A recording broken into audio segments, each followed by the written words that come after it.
evil lurks in the hearts of men. The shadow knows.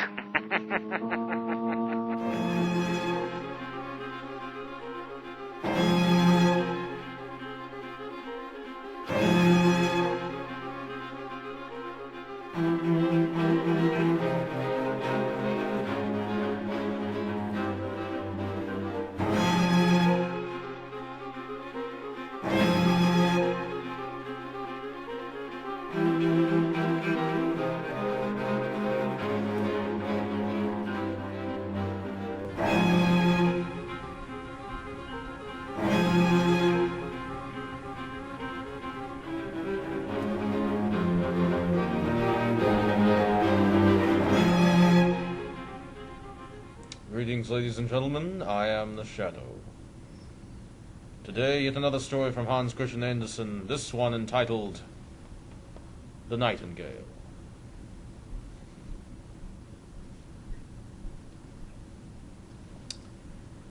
You know, of course, in China, that the emperor is a Chinaman, and everyone around him is Chinese. This all happened many years ago, but that's why we should listen to the story, before we forget it. The emperor's castle was the most magnificent in the world. From top to bottom it was made of fine porcelain, so expensive, so fragile, that you had to be careful if you touched it. You could see the most amazing flowers in the garden, and the prettiest were trimmed with silver bells that chimed so that you had to notice the flower when you went by. Yes, indeed, everything was very clever in the emperor's garden, which stretched so far that even the gardener didn't know where it ended. If you kept walking, you'd come to a delightful forest, with tall trees and deep lakes. The woods reached all the way to the ocean, which was blue and deep. Great ships would sail right under the branches, and that was where the nightingale lived. It sang so joyfully that even the poor fisherman, who had so much work to do, would pause when he was pulling up his nets at night and listen to the nightingale. "Oh, that's beautiful," the fisherman said. But then he had to take care of his chores, and he forgot the bird. The next night, when the fisherman came out again, the bird sang, and he said the same thing. "Oh, that's really beautiful." People traveled from all over the world to see the emperor's city, where they admired the castle and the garden. But when they heard the nightingale sing, they said, "That is the best of all." When the travelers came home, they talked about everything that they had seen. Wise men wrote many books about the city, the castle, and the garden, but they did not forget the nightingale.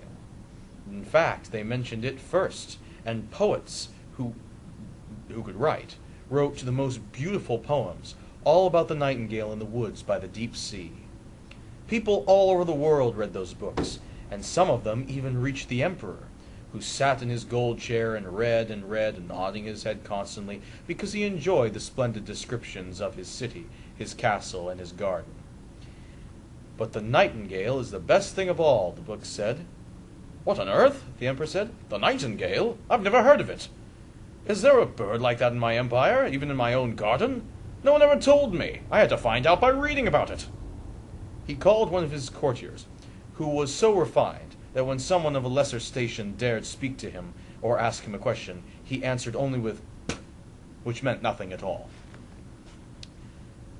"There's supposed to be a very remarkable bird here called a nightingale," the emperor said.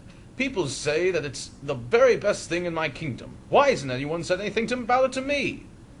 "I've never heard anyone talk about it," the courtier said. "It's never been presented at the imperial court." "I want it to come here tonight and sing for me," the emperor said. "The whole world knows it's in my kingdom, but I don't." "I've never heard anyone talk about it," the courtier said again. "But I will search for it, and I shall find it." But where could it be? The courtier ran up and down all the stairs, through halls and corridors, but nobody he met knew anything about the nightingale. The courtier hurried again to the emperor and said that it had to be a tale dreamed up by people who write books. "Your Imperial Majesty mustn't believe everything that they write.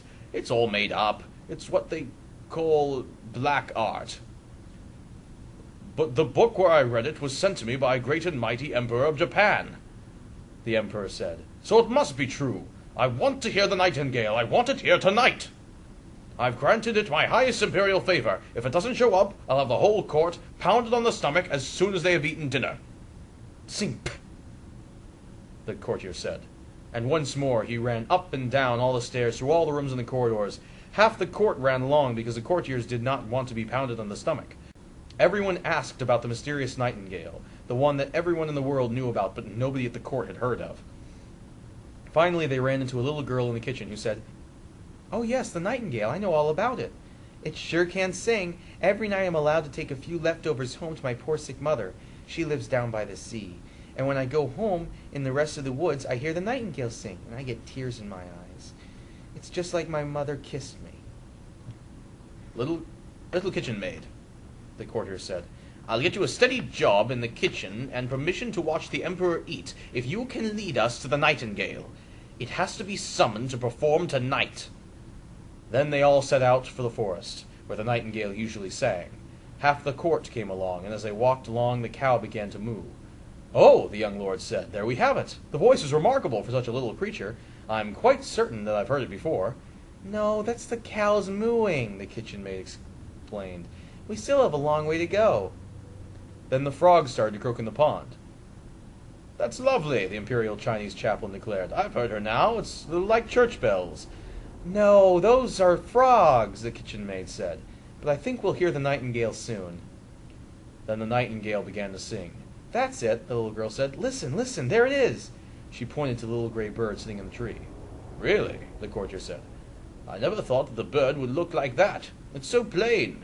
Maybe the bird turned pale at having to meet all these distinguished people who've come to hear it." "Little Nightingale," the kitchen maid shouted quite loudly, "our gracious emperor would really like for you to sing for him." "With great pleasure," the Nightingale replied, and sang, delighting everyone. "It sounds just like crystal bells," the courtier said. "And look at the workout it's giving its throat. It's amazing that we've never heard it before. It will be such a huge success at court." "Do you want me to sing again for the emperor?" asked the Nightingale, who thought that the emperor was right there. "My splendid little Nightingale," the courtier said, It's my great pleasure to summon you to the court soiree tonight, where you may enchant His Imperial Grace with your charming voice." "I sound best in the green out of doors," the Nightingale said, but the bird nevertheless went along when it heard the emperor wanted it. The palace had been all polished up. The walls and the floors, made of porcelain, glinted in the light of thousands of golden lamps. The prettiest flowers, trimmed with little bells, were in the corridors. There was a lot of running about, and the draught made all the bells ring so that you couldn't hear a word. A gold perch for the Nightingale had been set up in the center of the great hall where the emperor sat. The entire court was there. The little kitchen maid was allowed to stand behind the door because she had been given the title of real kitchen maid. People wore their fanciest clothes, and when the emperor nodded to the little gray bird, everyone looked at it. Then the Nightingale sang so beautifully that the emperor got tears in his eyes. The tears rolled down his cheeks. When the Nightingale began to sing even more beautifully, its song went straight to his heart. It made the emperor so happy that he awarded the Nightingale his gold slipper to be carried around its neck. The Nightingale thanked the emperor, but said that he had already gotten his reward. "I've seen tears in the eyes of the emperor. To me, that's the greatest treasure. The tears of an emperor have astonishing power. God knows you've given me enough." The Nightingale then sang once more with its sweet, joyful voice. "We've never seen such sweet cockatoo," the ladies said. They filled their mouths with water so that they could cluck when someone spoke to them. They thought that they too were nightingales. Even the footmen and the chambermaids reported that they were satisfied, and that means a lot, because they were the most difficult ones to please. The Nightingale was definitely a great success.